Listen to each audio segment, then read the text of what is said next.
Dati, nung mga bata pa tayo, gustong-gusto na nating tumanda. Yung tipong amaze na amaze tayo sa mga matatanda. Kasi sila, maraming pera, hindi pinagbabawalan, malaki na, at syempre, pwede na silang magjowa. Lah, ikaw nga, malaki ka na, wala ka pa ring jowa eh. Lah, pal. Pero ngayong matatanda na tayo, gustong-gusto naman nating bumalik sa pagkabata. Ang weird, no? May bitaw ka nga, binitawan ka naman. Tado. Isa rin siguro sa mga reason kung bakit tayong matatanda na gustong-gustong bumalik sa pagkabata ulit, dahil sa sobrang stress sa buhay.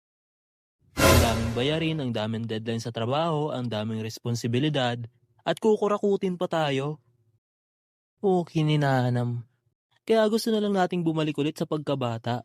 Dahil nung mga bata tayo, ang pinoproblema pa rin natin noon, kung paano tayo tatakas pag pinapatulog ng tanghali. O kaya naman kung anong magandang laruin pag bored na. Kaya sa mga batang manonood dyan, huwag niyong madali ng pagtanda. At enjoy niyo lang ang pagkabata niyo. Maglaro kayo ng mga kaibigan niyo at gumawa kayo ng mga masasayang alaala. Dahil isang beses lang sa ating mangyayari yan, ang maging bata.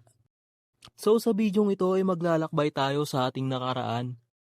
At aalahanin ng mga random na bagay na ginagawa natin ng kabataan natin. At sa mga batang manonood dyan, huwag kayong mag-alala. Dahil ikikwento ko sa inyo kung anong buhay bata dati nung hindi pa usong internet. Sino sa inyo ang mga nakakaalala pa neto? Ito lang naman ang pangmalakasang movie namin noon. At mahilig din ba kayong magbato ng CD? Yung ginagawang shuriken? Rasen shuriken no jutsu. Dati yung mga lumang CD sa amin na puro gasgas, kinukuha ko. At paglalaroan namin yun ng mga tropa ko. Pre, palayuan tayo. Sige, sige.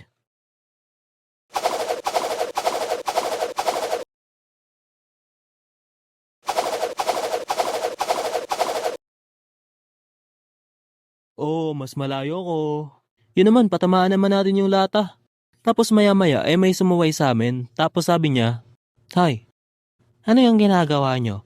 Alam niyo bang delikado yan? Ha? Bakit po? Alam niyo bang pag nakatama kayo niyan, pwede kayong makaputol ng ulo?" Oo, sinabi niya yon at naniwala naman kami.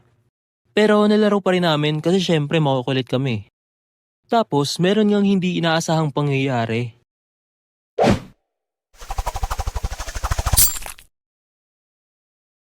Sino yun? Kaya talagang mga bata kayo, wala na kayong nagawang matino sa buhay. Tapos naalala ko yung sinabi sa amin. So sa sobrang takot namin, kumaripas na kami ng takbo pa uwi. Pero okay lang naman yung natamaan namin. Kasi mahina lang naman yung pagkakahagis ko doon. Pero kabado 20 pa rin kaming magtotropa. Pero kung nasan ka man ngayon tatay, sorry talaga dahil hindi na kami nakapag-sorry nung time na yon. Isa pa sa mga ginagawa namin dati ng mga tropa ko pag bored kami, magpa-slide sa bundok. Yung gamit namin noon ay yung dulong part ng sanga ng nyog. Whee! JB, paunahan tayo.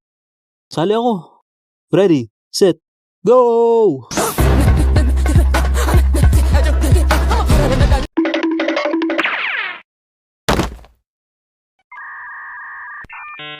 Tapos, para mas maganda yung slide namin, gagawa kami ng custom slide. Ang ginagawa namin nun, maghahanap kami ng mga sanga ng nyog. Tapos, dadalhin namin yun sa bahay namin at gagawa kami ng sarili naming slide. After noon, ready ng aming ultimatum slide. Tapos, pupunta na kami sa bundok para magpadulas. At makailang beses na nga akong tumambling dahil dito. Kasi, yung slide ko nun, sobrang bilis. Tapos, ginagawa ko pang parang skateboard at tumatayo ako.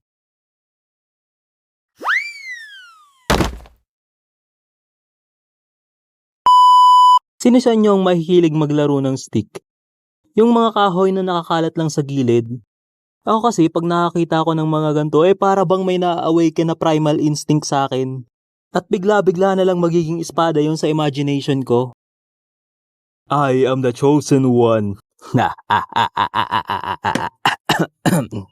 Kailangan kong gamitin ang kapangyarihan na ibinigay sa akin para tumulong. At ang magiging kalaban ko nun mga maliliit na puno.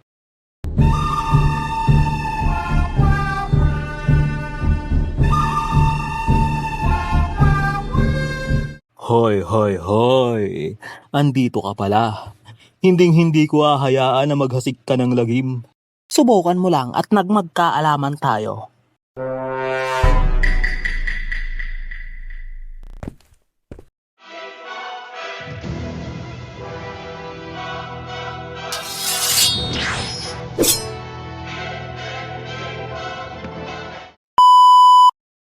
Wait, may napakalaking kalaban doon.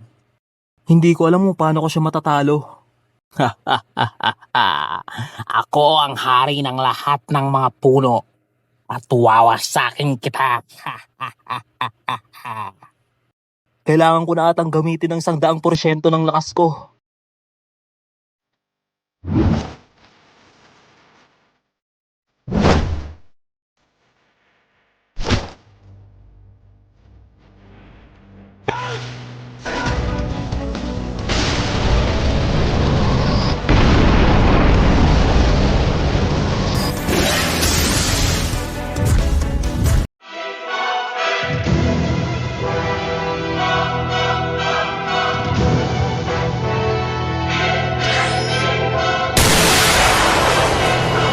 Hoy, anong ginagawa mo sa mga halaman ko? La, andiyan na si Lola Ring. Takbo!